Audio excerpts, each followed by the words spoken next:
Ghost tours now begin at the historic Pillsbury Club, a beautifully restored haunted mansion once owned by Charles Pillsbury himself. Believe it or not, the interior is nearly 200 years older than the exterior. How is that possible? You'll have to come out and find out. Before or after your tour, stop by the on-site market featuring a curated collection of handmade goods, artisan crafts, and locally inspired treasures. Perfect for picking up a keepsake to remember your haunting adventure. You'll also find exclusive spooky merchandise from Tales of the Crypt and Elvira. Then, climb aboard the climate-controlled trolley as we travel through Minneapolis' haunted hotspots, uncovering ghost stories that locals would rather keep buried. The mansion is restored to perfection, and there is no better way to spend an evening.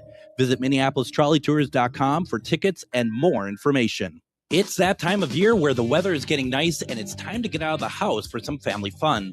Lily Putt is open for the season, and you know what that means.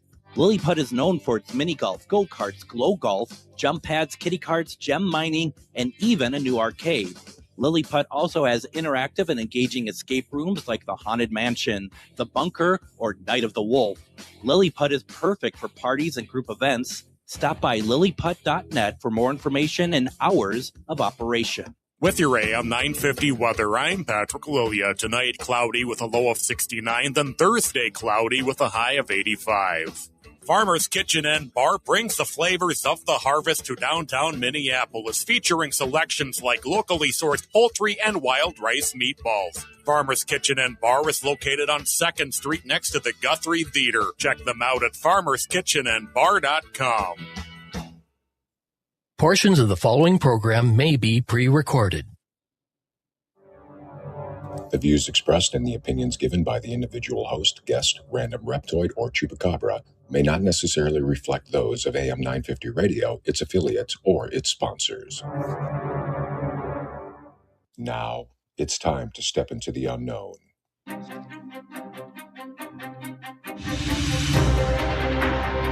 There are things people experience but never talk about. A shadow moving in the corner, flickering of the lights, a disembodied voice. We invite you to talk with us.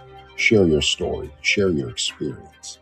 Because this isn't just your story, this is our story. This is GhostBox Radio with Greg Bakun.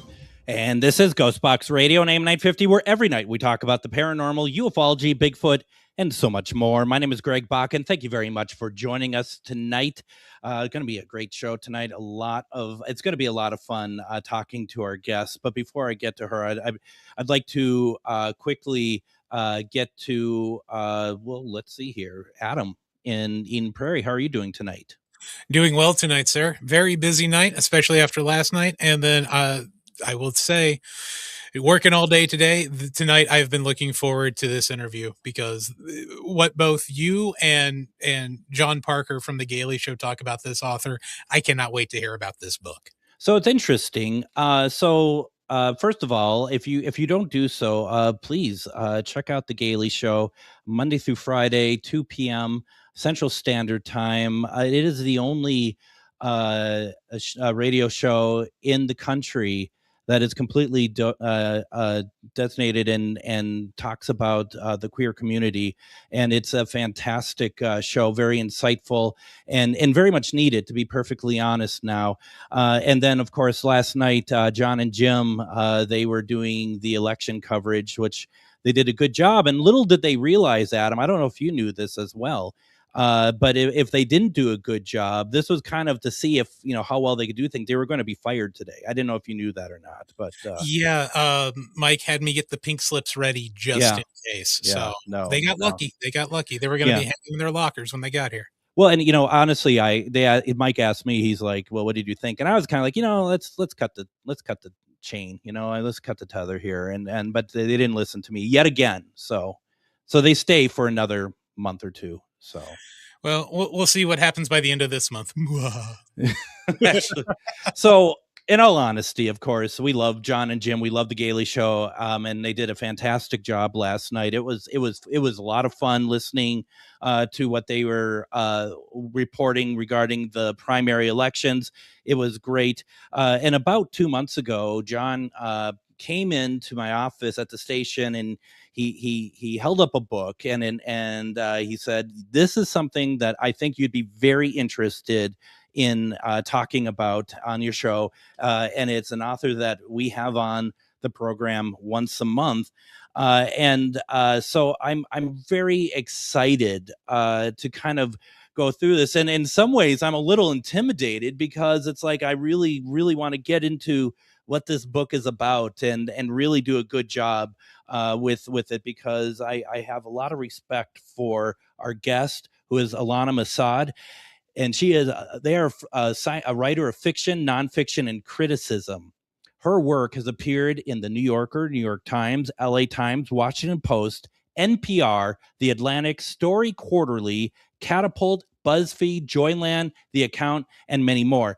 She is the author of the novel All My Mother's Lovers, and also the author of the book we're going to be talking about today, called Beings.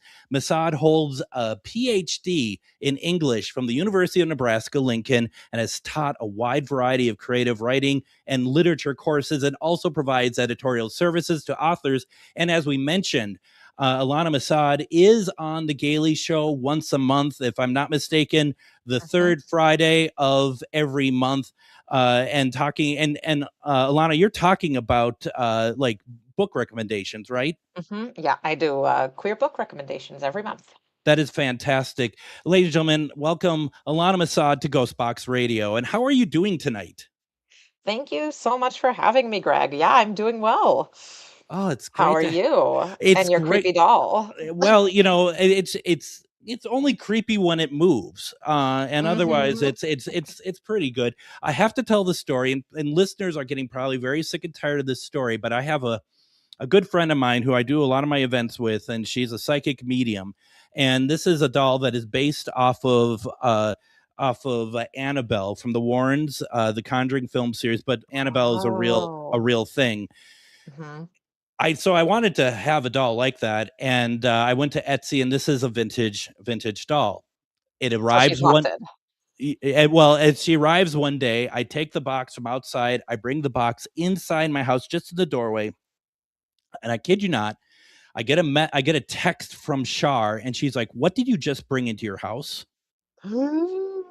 So yeah, and honestly, as I always say too, when I move her, I don't just like take her and like move her to the side where she's just like laying or crumpled up or anything. I make sure that she is sitting up and that she is well taken care of. You know, we're not gonna. It's so funny because, as I mentioned before the show started, my family room is right there, so my couch is just a complete kitty corner for where I am right now, and I can shut my French doors. And every time I shut the French doors and where I'm sitting, her face is always perfectly framed in the window frames on the door. Oh my God.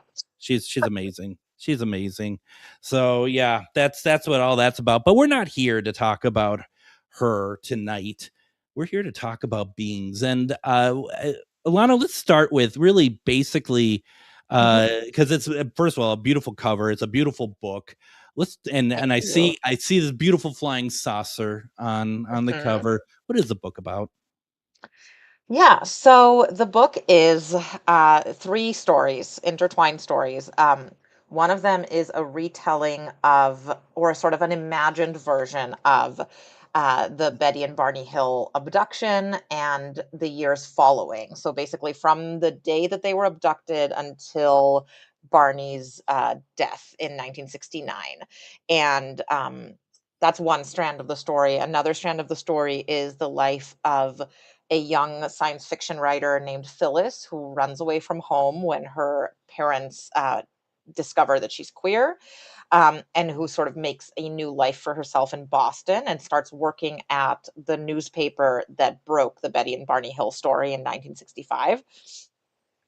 And then it is also the story of a present day archivist, who, by happenstance, finds both of these stories right around the same time, and also had a strange experience with a UFO in their own childhood that they do not remember at all.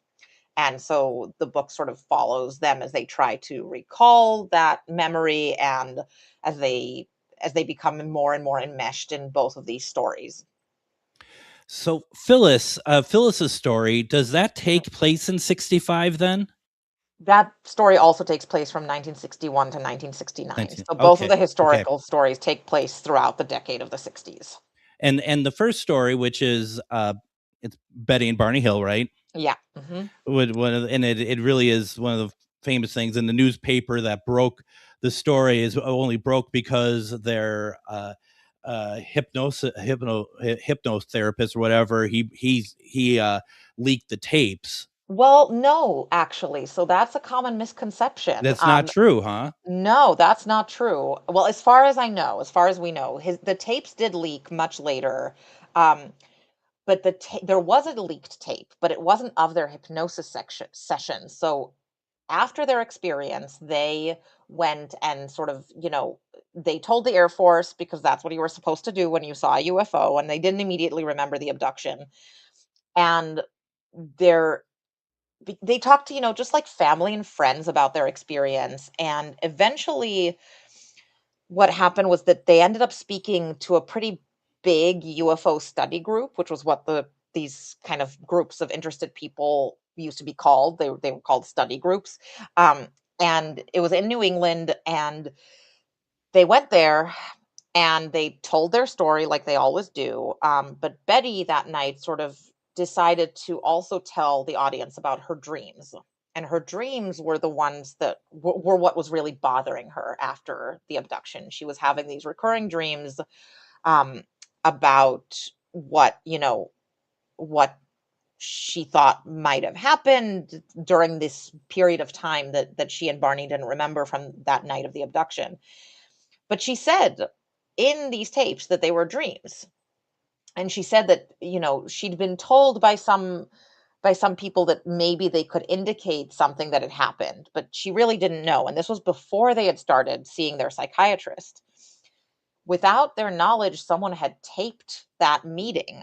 They didn't know this until years later when someone leaked those tapes, the tapes from that UFO study group meeting, to a journalist at the Boston Herald Traveler. And that journalist started contacting everyone they knew. He contacted them. They didn't want to speak to him. And I think he contacted their psychiatrist as well, who might have spoken to him probably more than he should have.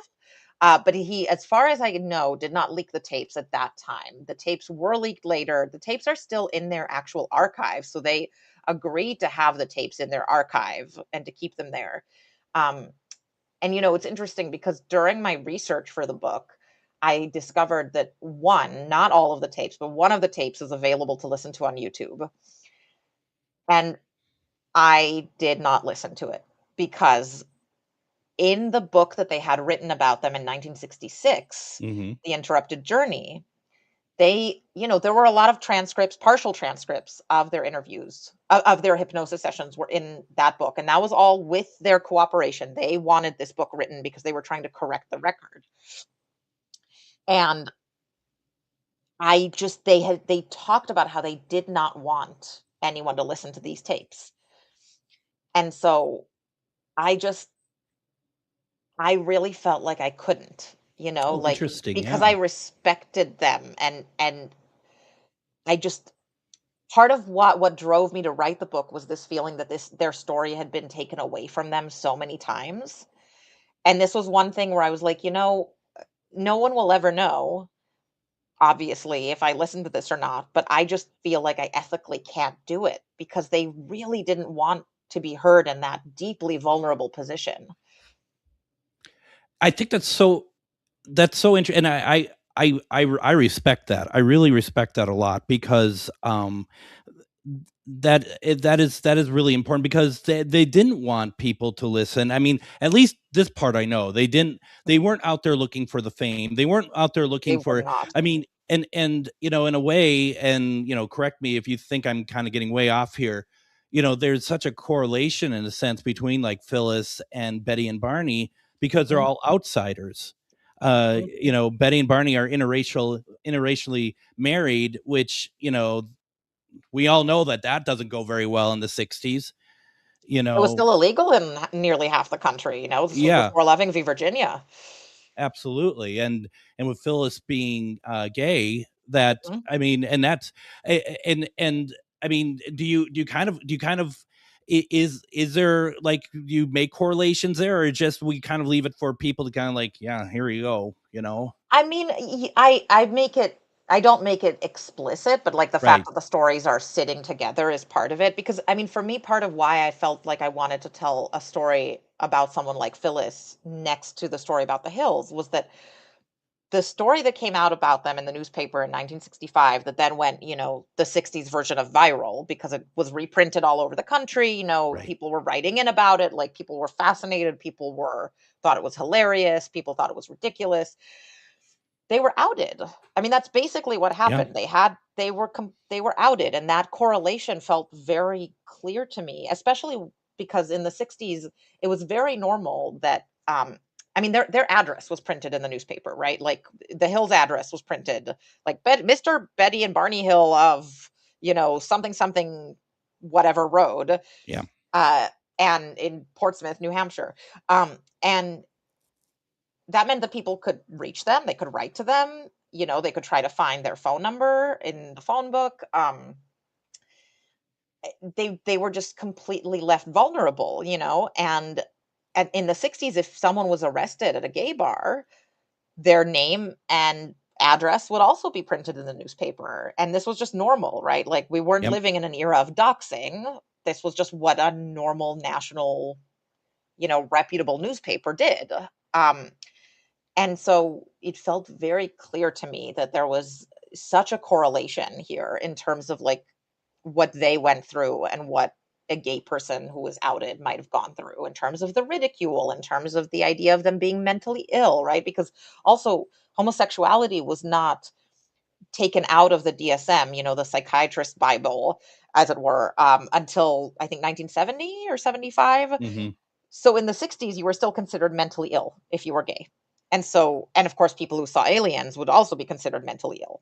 Yeah, UFOs, less so. UFOs were pretty common phenomenon, but saying that you saw aliens, you must be crazy, right? yeah. And so there were just all of these correlations that just felt to me very, very ripe a for storytelling. What kind of like correlation can we make with the queer community today versus the story you're telling with Phyllis? Because that fascinates me in the sense that I think the people who just don't know, who are not necessarily paying attention, and I could be one of them. I could very well be one of them. That you look at you try to be like, oh well, things have really improved for the community over the past Mhm. 60 years, but has it? I mean, because it seemed like that we were going kind of on an upward, like, we're get the community is getting better, they're getting recognized, Mhm. they're getting, they're allowed, we're passing laws so they can get married and have be Mhm. you know be accepted. And then, to me, it's obvious that that's all crashed down on Mhm. spectacularly.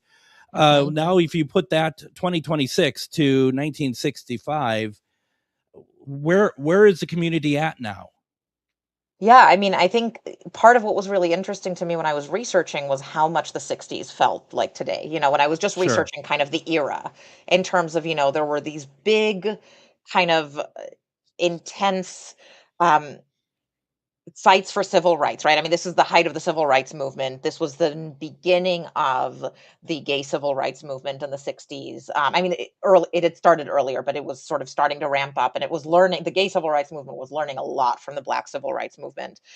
And, you know, there were similar sort of fights about language and about whose reality is the correct reality. And yeah, in many ways, things have gotten better, right? I mean, in some ways, the fact that we have the internet means that like a lot of young people can find their peers a lot more easily than someone in the 60s could. You didn't have to be slipped a gay magazine by someone who recognized you in order to find your peers. Now we have Yeah. Tumblr, we have TikTok, we have whatever. And all of those are problematic in their own ways, obviously, for all sorts of reasons, especially surveillance. But still, like, there are ways for people to connect in ways that are much more accessible. At the same time, we're seeing right now such intense backlash towards the progress that was being made.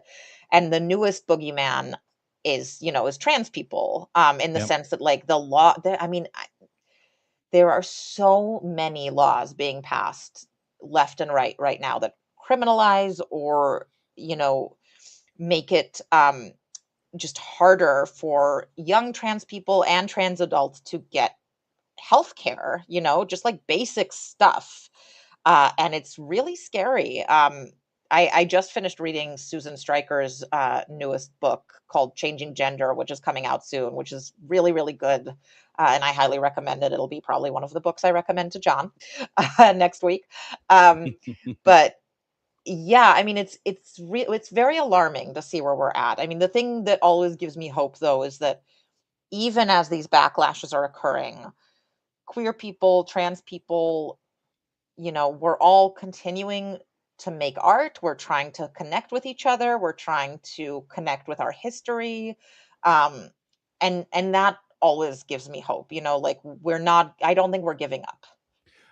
Absolutely not. And I was going to say that I've been to 2 Pride events this summer, and I've said this before, that the level of love you feel at these events is Mhm, not something I experience anywhere else, where you really feel embrace. It doesn't mhm, matter what, it doesn't matter who you are, whatever. It's like the way that the world should be, though, mhm, that we're all accepted, because at a pride event, it is recognized that we are all unique and we're all beautiful and we're all different. mhm, And that's something that, I just, I can't get over. And if people are listening and like, what, Greg, you never talk about politics on GhostBox. This isn't politics. This is human mhm, rights, mhm, a completely different thing. And mhm, that's something that, I feverishly believe in. Adam feverishly believes in, that this is important stuff to talk about. So mhm. And that's, yes. it's interesting, just to bring it back to aliens again, because I know that is your audience. Um, it's funny. There's the one of the They're books that they're I read not for my they're not research. all aliens, Alana. Only No, about 75% of them are actually aliens. So I'm sorry. I see what I did there, and I see what you did there. Yes. During the research that I did, one of the books that I read is called "They Are Already Here" by Mhm. Sarah Scholes, who's a science journalist. Um, and it's a great book, and the subtitle is "Why We See UFOs." And one of the things that she said that I couldn't get over, and again was one of the impetuses for sort of bringing Phyllis's story into the book, was that when she was researching this topic and sort of researching the ufology community, what she saw going to a MUFON convention was the way that she saw that all of these people who outside of this space were, a little guarded, right? Because a lot of them believe in very different things. They have very different levels of, belief in a variety of, kinds of aliens and things that other people consider conspiracy theories, etc. And when they went to this convention, they all sort of physically relaxed a little bit, like, Yep. she could just see it, and she said that it was very much like, for her, the first time that she's a lesbian, the first time she went to a lesbian bar, and she walked in and was like, "Oh, even though I share nothing in common with these people except for the fact that we're all gay, there's just something that allows me to relax in that space." And that just gave me so much insight into, like, what it must be like to be a fervent believer in something Yeah. that is not mainstream, that does not have, a kind of clear, like, church or creed or political party or whatever, and to have a space where you can really breathe and just be yourself with what you believe. Well, and I know we need to take a break here. My gosh, we really do need to take a break here. But I want to quickly close the loop on this and say Mhm, that, any kind of, and I'm going to say any kind of fandom as well. That's the same sort of thing. I mean, Yes. I in the 80s, I was, watching Doctor Who, which, Yeah. you get beat up in the parking lot for that one. And, but once you go to a Doctor Who convention and you see all the other people wearing scarves, Yeah. you're just like, I feel good. Now it's so much easier for, people to be able to wear that stuff on their sleeves, literally a little bit more. So it is interesting. And I think that does correlate back to the queer community as well, because there, you can be loud and proud and strong about it. But what's happening though with the human rights sort of aspect to it is appalling at the same time. Absolutely. Absolutely. Why don't we go ahead and do this? I'm really over on this break here, and we need to get a break in here. When we come back, I want to talk a little bit more about aliens with Ilana Masad, talk a little bit about when she's going to be on the Gailey Show, and any questions that you have, don't go anywhere. You're listening to GhostBox Radio on AM 950. Moonstone Minneapolis is a queer-owned, community-focused gift shop in South Minneapolis centered on curiosity, connection, and self-discovery. Explore astrology, tarot, crystals, herbs, mindfulness, and spiritual practices in a welcoming environment for all backgrounds and experience levels. Located at 3304 East Lake Street in Minneapolis, Moonstone Minneapolis also hosts makers markets, classes, and community events. Learn more at moonstoneMPLS.com and discover a welcoming place to explore with curiosity and respect. Greg Bakun here. Like you, I love good, fresh, delicious food. So I want to tell you about this treasure in Roseville called Maverick's Real Roast Beef. Maverick's has the best roast beef sandwiches I've ever had. Made fresh every order. Add fries or onion rings dropped in the fryer when ordered, and you have a winning combination. Maverick's Real Roast Beef has a lot more than roast beef, so check out their website, mavericksbeef.com, or check out their restaurant on Lexington in Roseville. Greg Bakun here. I've been talking for a while about how spooky, fun, and fascinating the Minneapolis trolley tours are, but now there's big news. The Candlelight Ghost Tours now begin at the historic Pillsbury Club, a beautifully restored haunted mansion once owned by Charles Pillsbury himself. Believe it or not, the interior is nearly 200 years older than the exterior. How is that possible? You'll have to come out and find out. Before or after your tour, stop by the on-site market featuring a curated collection of handmade goods, artisan crafts, and locally inspired treasures. Perfect for picking up a keepsake to remember your haunting adventure. You'll also find exclusive spooky merchandise from Tales of the Crypt and Elvira. Then, climb aboard the climate-controlled trolley as we travel through Minneapolis' haunted hotspots, uncovering ghost stories that locals would rather keep buried. The mansion is restored to perfection, and there is no better way to spend an evening. Visit MinneapolisTrolleyTours.com for tickets and more information. Looking for something different for family fun, a night out with friends, or your next team-building event? Try the escape rooms at Lilliput. Step into the haunted mansion, race to find a cure in the bunker, or survive Night of the Wolf, all with just 60 minutes to escape. It's private, immersive, and perfect for groups of all kinds. Book your adventure now, spots fill fast. Visit lilliput.net and see if your team has what it takes to escape. Greg Bakun here. It's nice to get out of the Twin Cities and take some travel excursion to some great locations. Minnesota has so much to offer, which is why I love traveling down to Wabasha and staying at the historic Anderson House Hotel. Opened in 1856, this beautiful hotel offers comfortable accommodations, has a delicious restaurant, and even a speakeasy in the basement to unwind with a drink. Located next to the Mississippi River and on Main Street, there is a lot of sightseeing and shopping to do too. To get more information, go to theandersonhousehotel.com.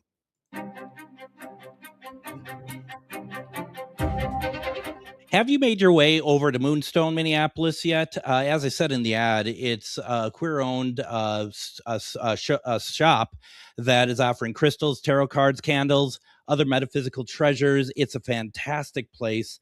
The store features carefully curated collection of stones. And I just want to draw your attention. If you go to moonstoneMPLS.com, go on the top, on the menu on the top, you could shop and they'll ship anywhere you want that you live. So, that's a great thing to do. But go over to the events calendar, and there you're going to see, first of all, August is full of amazing things that you can do over at the store and be able to learn a lot of stuff as well. And as I mentioned before, every Thursday is intro topics that start at 6 p.m. So, for example, tomorrow, which is the 13th, is going to be intro topics, tea leaf readings. They're going to show you how to do that. On the 20th, it's going to be clairs and intuition. On the 27th, it's going to be intro to human development. And then on the 3rd of September, it's going to be tarot divination. You can find all this on Moonstone, mpls.com. Go to events calendar. Once again, as I say about all this stuff, it's all locally owned, and it's really important to make sure that we are going and supporting these wonderful locations. And then I had an amazing thought. I thought to myself, my goodness, I think, Ilana, I see that are you doing book signings, but you're not coming. Oh, meet Ilana, and there's all the places in the United States except Minnesota. I'm noticing that right off the top, and because Moonstone would be a great place for you to do a reading. Maybe for my paperback release next year. I think you should, and I would love to help you make that a reality, because Moonstone also has space for all sorts of things, and it's like also community driven as well. Mm-hmm. So to me, this seems like a perfect combination amongst other. So that would be really fun to do. Yes, totally. Please do. Our guest tonight is Ilana Masad. We are talking about her book, Beings. Not beans, in case you didn't hear me correctly. Beings, Beings. I don't always enunciate the best, Ilana, so I want to make sure people got it correctly. I appreciate it. The book is available all sorts of places. I always tell people to, if you want to get the book, maybe try a local bookseller. If they don't have it, they can order it. Also, if you are in a generous mood, feel free to go over to ghostboxradio.com, Ghostbox Book Club. We have an Amazon affiliated link there. It helps Ghostbox Radio directly. That's if you're in a good mood to help us out. You can also go to ilanamasad.com. That's ILANAMASAD.com. There, you can just learn all sorts of wonderful things about what Ilana is doing, but also there's multiple options to buy the book as well. So there you go. Yes, and my mom just texted me to tell me she's going to be laughing and embarrassed right now at home, because of course she's listening. But she is originally from Mendota Heights, so I do have a connection to the Twin Cities. Mendota Heights, absolutely. That is fantastic. That is great. Yeah, we got to figure out a way to get you out here, and then I agree. Then you can do now I'm planning the Gailey show for John and Jim as well. Then you can do be in studio live during it that would as be amazing. Oh my gosh, that'd be great. I'm a big radio fan, so like I'm a big NPR kid, so I was always listening to NPR in the car with my mom when I was little, and as an adult I do too. So I really love public radio. I love AM radio. So it's such a pleasure to be here and to do that with them as well. Doesn't John's voice sound like it belongs on NPR? Oh yeah. I mean, it's just it's total NPR voice, and that it so is. And that's a compliment. To me, that's a high compliment personally. Yeah, totally. So the book itself, it's called Beings, and it's this really heavy UFO alien influence. What prompted you to include that element and being the basis of the book? Well, so my partner listens to a lot of podcasts, and he was listening to a podcast. He was listening to the last podcast on the left, if you know it. It's also involved with sort of spooky stuff, strange stuff, high strangeness. And this was years and years ago, before they were doing quite as much research as they do now.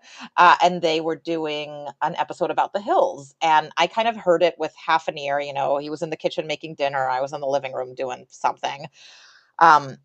And I just started asking questions, and he was like, why don't you listen to the episode by yourself from the very beginning so you can get the full context? And so I did, and I just couldn't stop thinking about them, because, where where my mind went first, and there have been other people who have written about this theory, is that, like, well, again, they were a black man and a white woman. They were driving through Maine and then New Hampshire, and they were, it was the middle of the night in lily white New Hampshire, very abandoned stretch of road. Surely what happened to them was not that they were abducted by aliens, but something much worse. They were hate crimed in some way. Yeah. And I was thinking about that theory, and then I kind of felt like, whoa, why am I thinking about that theory? Like, why is that easier for me to believe than to take these two people at their word? And I just felt very disturbed by that idea that, like, two people who had the same story from the time it happened until one of them died, and they kept to their story and to their experience, and talk to people about it. Not at first, again, not to many people at first, just to friends and family, as one would do with anything intimate that happens to you. You might share with people close to you in your life and not beyond that. And then with a professional maybe, but not beyond that. But then they were outed, and then they were needing to talk about it all the time, all over the country. And I just kept thinking, like, why am I so quick to jump to skepticism? And of course, it's, something about my own, upbringing in a rationalist kind of Western world, right? Like, that doesn't see things that are out of the realm of what we recognize as, like, logical or visible reality as being real, right? Living in a kind of a rationalist society makes it much harder to believe in certain things. And I just kept thinking, like, these people were already taken advantage of. They were outed. The Hills did not want to share their story. Then they did share their story in order to correct the record about it. And kind of in order to prove that they weren't insane, right? Their book did very well, which was not given, because books then, as now, do not automatically do well. It just happened to do well. People were fascinated, and it did very well. And so, but then their lives kind of were taken over by this one thing that happened to them. They both ended up needing to leave their jobs for health reasons, in various ways. And so then they were also kind of trapped, right? Like anyone who becomes infamous gets trapped in needing to make a living off this thing that happened to them. And this thing that was a trauma, but was also very awe-inspiring, and did in some ways make them feel very much like there is something bigger than us. There is something sort of incredible out there, and we want to tell our story in part so that if other people experience something like this in the future, they can see that someone else has gone through it before. And I just yeah. Sorry, go ahead, please. Oh, no, I just kept thinking about how, like, the only way that I wanted to the only way that I would feel okay about telling their story was if I were to take them at their word. Yep. And not dress up their story with something more logical, quote unquote, or more rational, quote unquote. That's also so much darker, right? I mean, again, in a way, being abducted by aliens was very awe-inspiring at the same time that it was very terrifying. And I don't think that you can say the same thing about, having violence enacted on you by another human. Do you think, okay, for a couple things here, that story also, because you really sum it up very nicely about Betty and Barney, that it took over their lives. Another person who that immediately reminds me of is, I don't know if you're familiar with Travis Walton.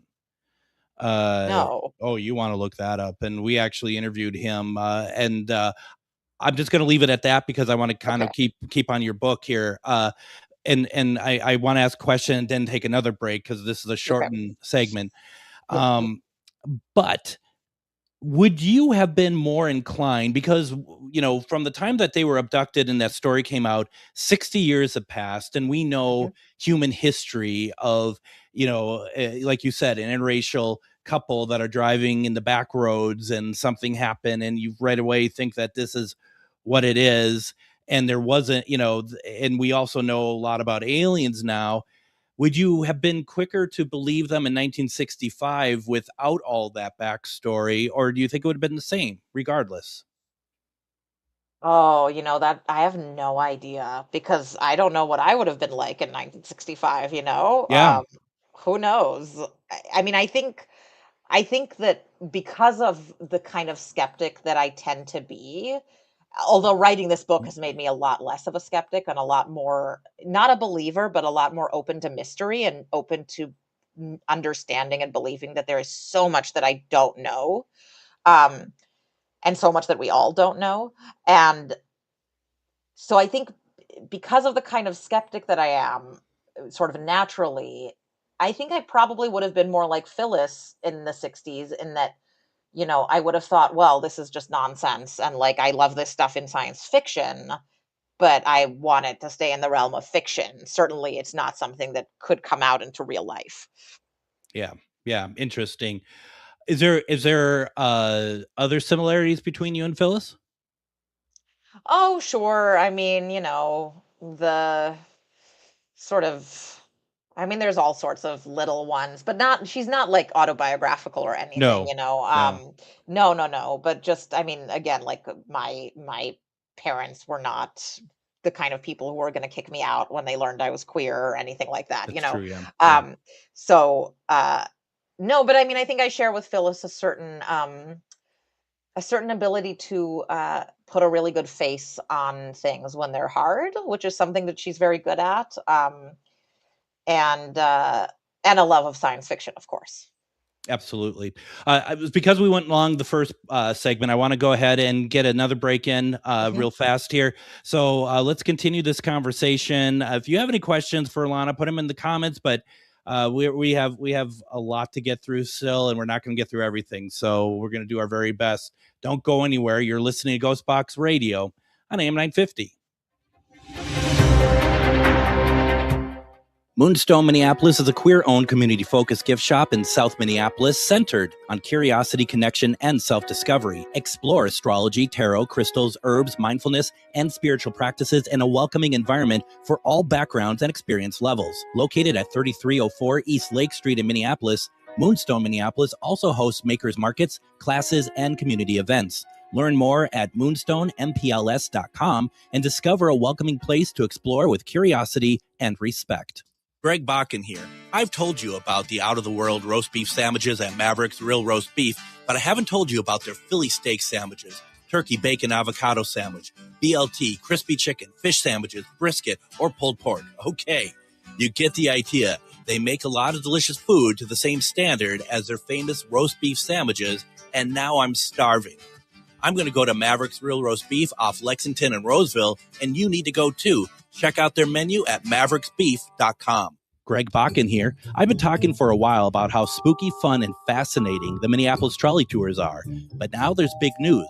The Candlelight Ghost Tours now begin at the historic Pillsbury Club, a beautifully restored haunted mansion once owned by Charles Pillsbury himself. Believe it or not, the interior is nearly 200 years older than the exterior. How is that possible?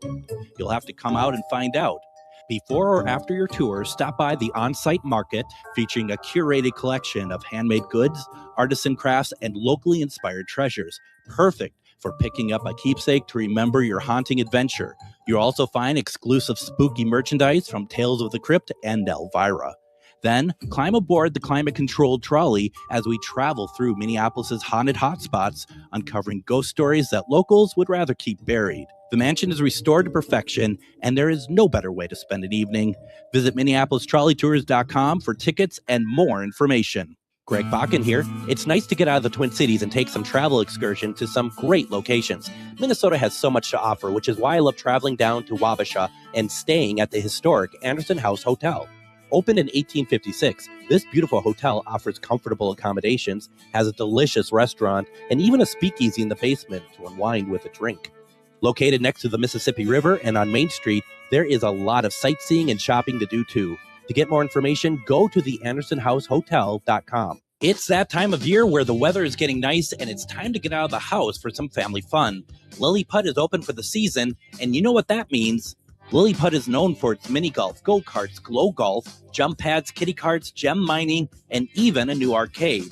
Lily Putt also has interactive and engaging escape rooms like the Haunted Mansion, the Bunker, or Night of the Wolf. Lily Putt is perfect for parties and group events. Stop by lilyputt.net for more information and hours of operation.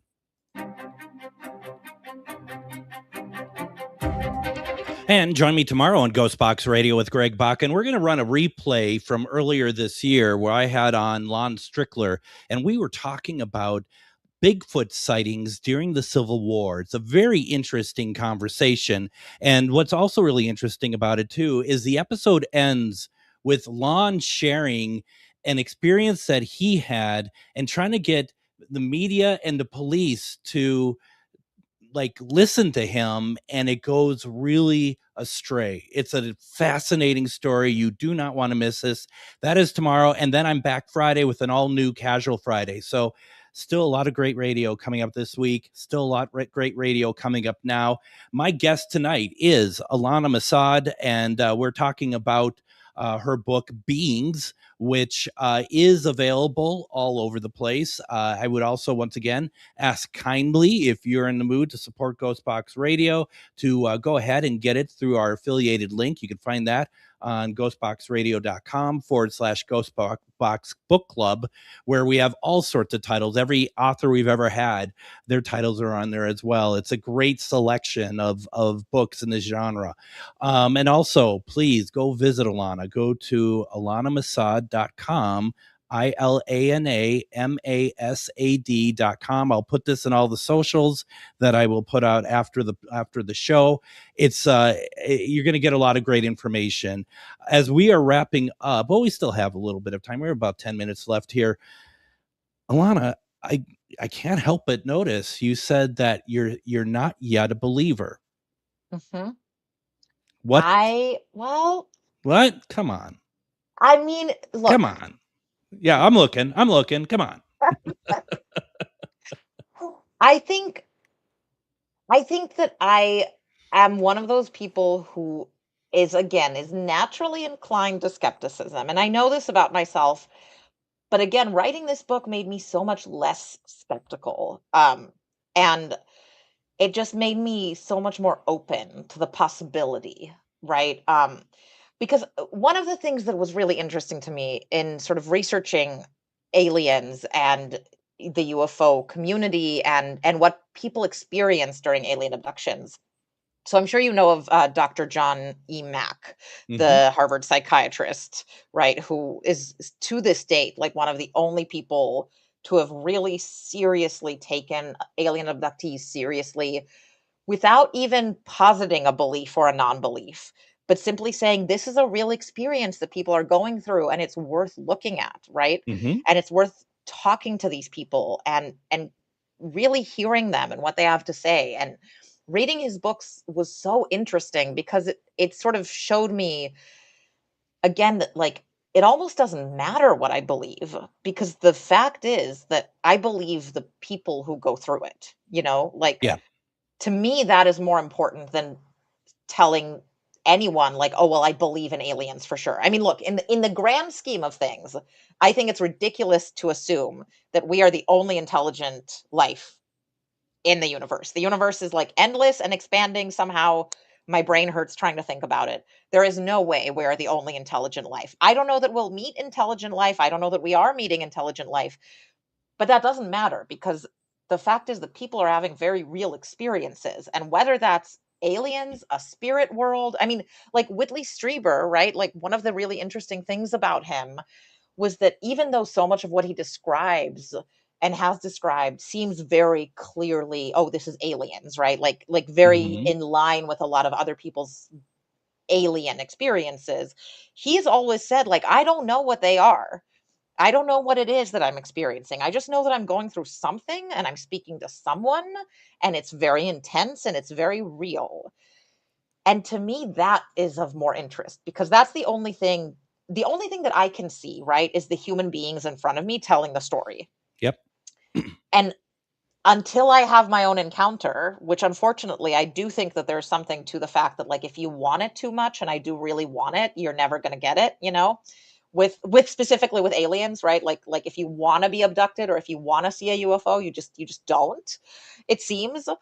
Um, and you know, until I have my own experience, if that ever happens, I can't say like, oh well, I believe in this one thing that looks like this and happens like this. But what I can say is that it seems improbable to me that so many people experience versions of something that is very similar, and more than that, that people have experienced this historically, right? Like, before we had the concept of aliens, there were still things and creatures that were taking people away or making them lose time.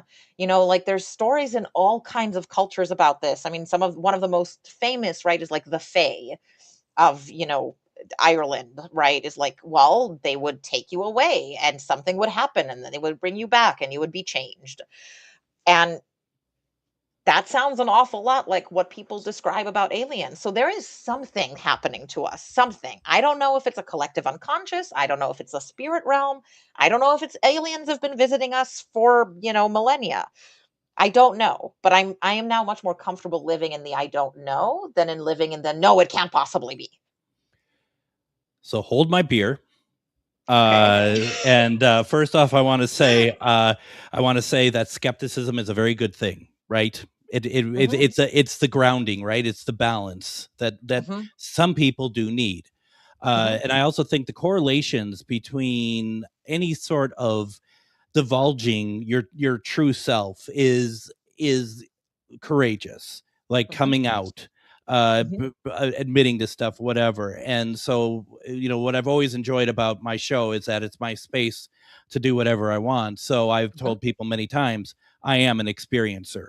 I have I I did have not know that. so I have we have I don't know if you ever heard of CE5 experiments. Something that I Mm-mm. do. I won't. We can talk about that later. But Yeah. I've seen them. I have markings.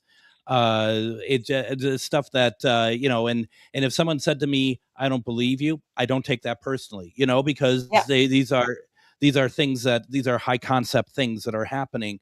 But Mhm. you know, that's just it. I mean, that's why you got to come out to Minnesota, say hi to your mom, go to Mendota Heights, go to Moonstone, Minneapolis, and then we need to Yes. do a CE5, get some people together. It's all about meditation, and it's all about, because let's put it this way: Close Encounters of the Third Kind, the film, that's Mhm. a CE3. If you get my drift.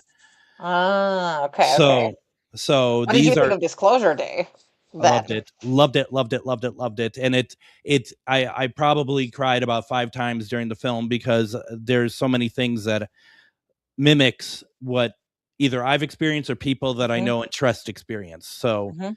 it's really you know, and this is you know, and it's to your point too, and I think this is all kind of interesting how I think it all ties together really Mhm. with your book and just the culture in general of, you know, that to feel safe enough to be able to tell people, because I've told people, and people at the station, for example, I've told certain Mhm. things too, and you know, their looks sometimes are kind of like, you know, okay, Like, what's wrong with you? Yeah. what is this next to me, but Yeah. it's you know, and those are different perspectives for sure. Mhm. So I don't think it's a matter of, I always say it's kind of the opposite of what you just said. If I want it so badly I'm not going to get it, I always say careful for what you wish for, because you will Oh. get it. Oh, interesting. Okay, okay, okay. I will So bear that in mind. yeah, I mean, it can happen. So real fast, we have about 3 minutes left. I want to make Mhm. sure that people understand too that once again they can hear you on the Gailey Show once a month, the third Friday. Mhm. And what time do you generally kind of, are you through the whole show or just part of it, No, or no, no, I have, like, a 20-minute segment. I think I'm the 2nd segment, I think. okay, second So it's segment? in the middle of the 2 o'clock hour, I believe.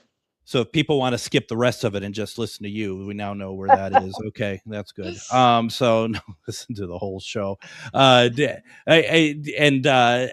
as talking with John earlier, he's just like, I don't know how she gets through all the books, and how you must be just you just love to read, don't I you? sure do. I sure do. Yep. Yep. It's still the thing that I do, even though my job in part is being a book critic, right? Like that's what I do before bed is I read a book for fun. And where you don't have to think about it critically, Yeah, right? That you're exactly. just enjoying the Just experience and enjoying whatnot. it. Mhm. That's great. That's great. And I end up kind of having to do the same thing in a sense because, like had you on today, I have, Mhm. about, probably about 20 authors on a month. And, I Wow. try to read something, I Yeah. can't do it all. I mean, I'm a slow reader too. You must be really fast. I'm not. I read while I walk. That's my secret is that I Read while you read. walk. How does that Yeah. work? Are you on like Well, a I mean, have you treadmill or? No, no. I mean, well, also when I'm on a treadmill, but no, I mean, think about how you look at your phone while you're walking from I your don't. car to somewhere. Oh, well, okay. A lot of people do, and it's very similar. I can't chew gum and walk. I mean, next thing I'll know, I'm on like walking on a freeway. I don't want to, I I don't have want to, ADHD, what am I gonna do? I gotta do right. more than one thing at the same time. Once again, the book is called Beings, written by Ilana Masad. You can get this all over the place. Read it, enjoy it. If once again too, if you go to a local bookstore, see if they can order it in if they do not have it, and you're gonna love it. And also go to your website, ilanamasad.com. Just see what's going on. Real fast, we have about 10 seconds left. Any other social medias? I mean, you can go to the social medias from your site as well. Anything Yeah, else yeah. though? I'm on Blue Sky at Ilana Slightly. I'm on Instagram, Ilana Slightly Ignorant. You know, Just yeah. yeah, go look. Thank you. She's everywhere. She's everywhere, and enjoy. And thank you, Ilana, so much for joining me tonight. This was Thank you, really Greg. cool.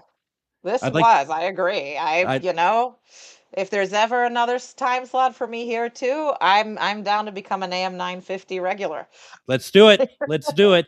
All right, we'll be back tomorrow. Everyone, have a good night. Have a good night. Thank you.